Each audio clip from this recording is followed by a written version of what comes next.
Bonjour, bonjour et bienvenue dans cette vidéo où nous allons voir comment réaliser un tableau double entrée. Puis ensuite, bien évidemment, nous allons l'exploiter pour des calculs de quelques probabilités. Le tableau double entrée, en fait, il va servir à organiser les informations lorsqu'on est sur un texte un peu complexe avec beaucoup d'informations. Et il va m'aider à déterminer le nombre d'issues, en fait, déjà total, ce qui peut être intéressant pour calculer une probabilité, puis de chaque petit élément qui pourrait m'intéresser pour calculer une probabilité. On est parti. Alors, à l'occasion d'une cérémonie, un pâtissier confectionne un assortiment de 180 gâteaux.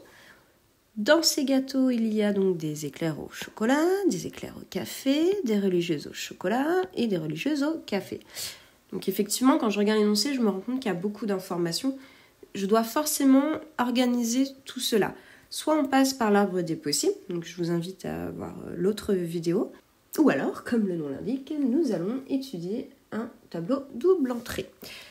On me donne comme information que les 2/3 de ces pâtisseries, ce sont des éclairs. On sait qu'il y a 100 gâteaux au chocolat, parmi lesquels un quart sont des religieuses. On est sur un énoncé qui peut paraître un peu complexe, effectivement, puisqu'on va avoir du calcul, on va avoir des fractions. Mais si je décortique et j'y vais pas à pas, il n'y aura pas de problème.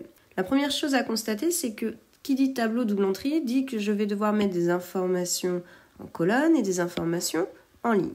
En colonne, on a mis les goûts, chocolat, café. On n'oublie pas, très très important de positionner le total, que ce soit en colonne ou en ligne, puisque ce qui va me permettre après d'exploiter et de pouvoir calculer mes probabilités. Et en ligne, on a mis les différents types de gâteaux, à savoir ici on avait des éclairs et on avait des religieuses. Alors, les 2/3 de ces pâtisseries sont des éclairs. Donc, j'ai en tout 180 gâteaux. Je vais devoir calculer 2/3. Donc, on applique la fraction, ce qui me donne 120. J'ai donc 120 éclairs. On ne m'indique pas si ce sont des éclairs au chocolat ou au café. Ça veut donc dire que c'est bien dans la case totale pour les éclairs que l'on va indiquer 120. On m'indique qu'il y a aussi 100 gâteaux au chocolat. On ne m'indique pas si ce sont des éclairs ou des religieuses. Ça veut dire qu'en tout, j'ai ici 100 gâteaux au chocolat. Je vais barrer au fur et à mesure les informations que j'ai utilisées pour pas trop mélanger. Donc avant de continuer à exploiter mon texte, je vais déjà ici pouvoir trouver quelques valeurs. En effet, dans un tableau double entrée, que ce soit sur une ligne ou dans une colonne, lorsque j'ai simplement une case vide, c'est très facile de déterminer la valeur. Ici, 100 plus un nombre qui est égal à 180, donc vous avez bien sûr trouvé 80. Si j'ai des difficultés, il suffit de faire 180 moins 100.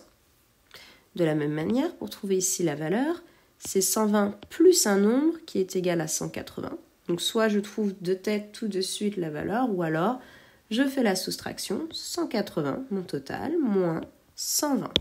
On a donc 60. Donc je reprends mon énoncé. J'ai donc 100 gâteaux au chocolat. Et parmi ces 100 gâteaux, on a un quart qui sont des religieuses. Je vais donc faire 100 fois un quart, ce qui me donne bien sûr 25.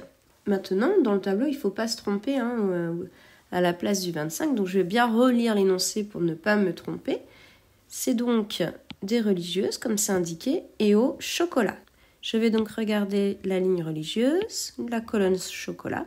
C'est donc dans cette case que je vais indiquer le 25. Et ensuite, comme tout à l'heure, c'est juste un jeu de soustraction.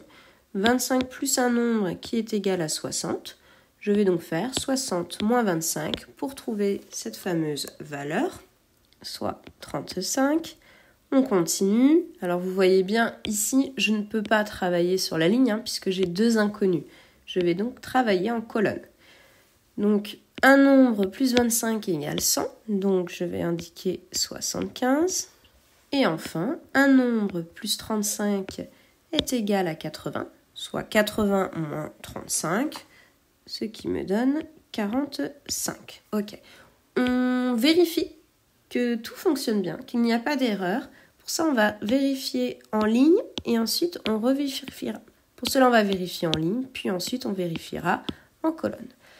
Donc 75 plus 45, ça nous fait bien 120. Ok, ça fonctionne. 25 plus 35, ça nous fait bien 60. Et enfin 100 plus 80, on obtient bien 180.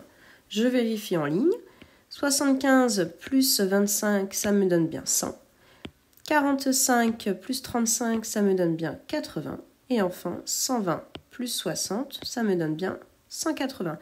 Pensez toujours à faire ce petit travail de vérification, puisque si vous faites une erreur dans votre tableau, forcément après, cette erreur va se répercuter sur le calcul des probabilités. Justement, on va en faire un, par exemple, allez, calculons la probabilité d'avoir un éclair au café.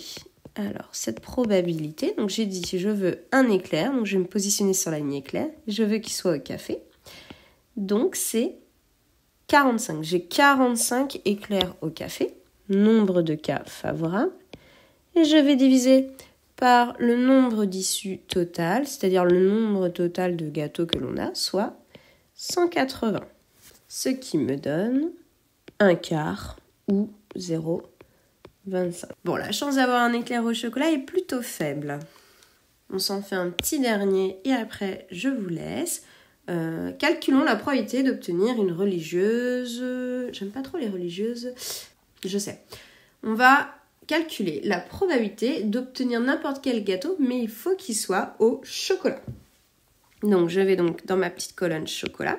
Et en fait, peu importe que ce soit un éclair ou une religieuse, j'ai dit, moi je veux juste que mon gâteau soit au chocolat. Donc je vais prendre l'information suivante qui correspond au total de gâteaux au chocolat, soit 100. Donc la probabilité, ça sera donc 100 que je vais diviser par le total de gâteaux qui lui reste inchangé, d'accord, soit 180. Je vais donc arrondir ici à environ 0,56. Bon, ça veut donc dire ici qu'on a plus de chocolat que de café puisque j'ai plus d'une chance sur deux d'obtenir un gâteau au chocolat qu'au café.